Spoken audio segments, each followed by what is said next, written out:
So let's get started. When you get the box, it's going to come like this in the mail.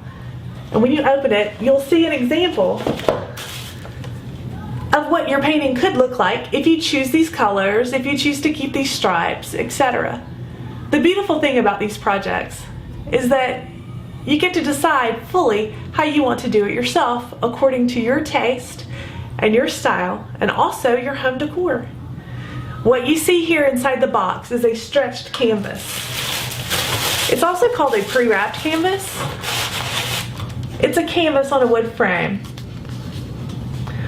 It's got gesso on it, and also I've put a faint outline of the design on the canvas.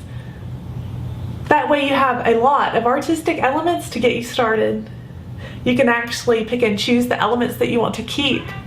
Usually when I'm going to go through these elements in other videos as a walkthrough of how to do the project, I'm going to keep most of, if not all of the elements so that you can have some guidance on how to get started. Also in the box, there's a palette. You can use it again and again, just keep it clean. Or you can be like me and not clean it out and still use it again anyway. For this particular box, I have decided that we need 2 different brushes. And so they come in the mail in the box. One of them is bigger and one of them is teeny tiny for detail work. I pretty much use the bigger brush for the entire underpainting and then also for the second coat, which is basically the overpainting.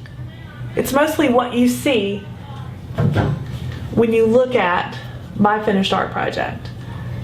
I used the small one for highlights and details that you see here with the elements of the canvas in the leaves and the hearts and even in the lettering. So what I did is I mixed up a lighter bronze color in order to fill in here in this word.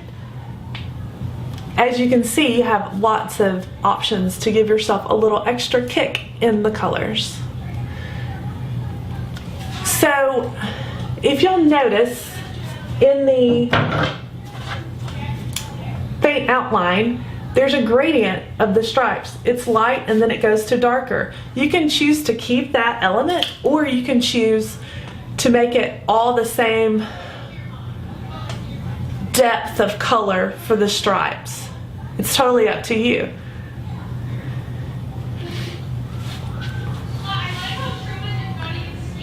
I picked one color that I liked a lot and it was a really deep purple. I mixed a red and a brown together, and so I started there with this stripe and then I added a little bit of white to that color in my palette and then I did that stripe and then I added a little more white in that one and then more and white and more and white and more and white, and so now I have this beautiful gradient that ends in this sweetheart pink.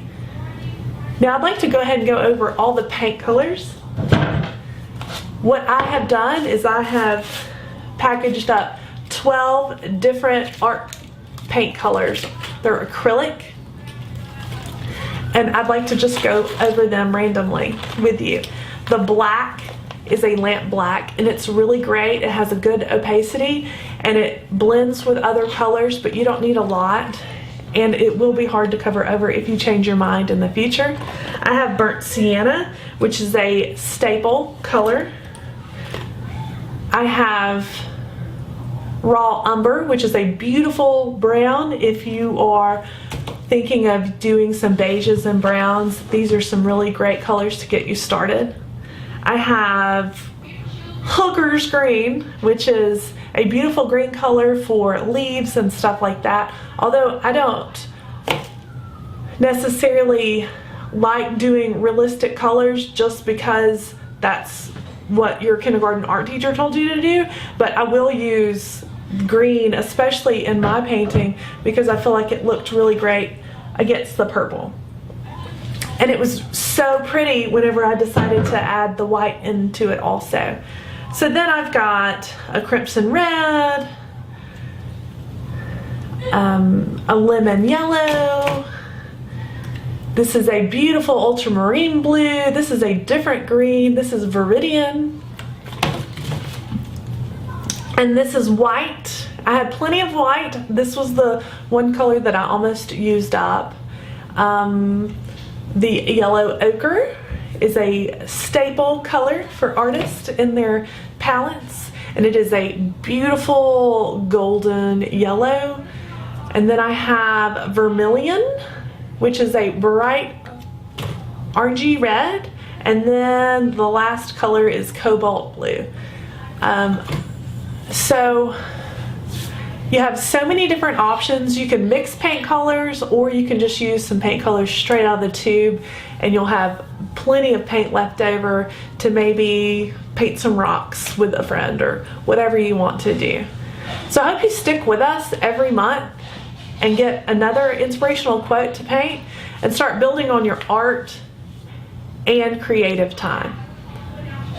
Remember, once you finish your painting, please take a picture holding your painting and post it on Instagram and tag us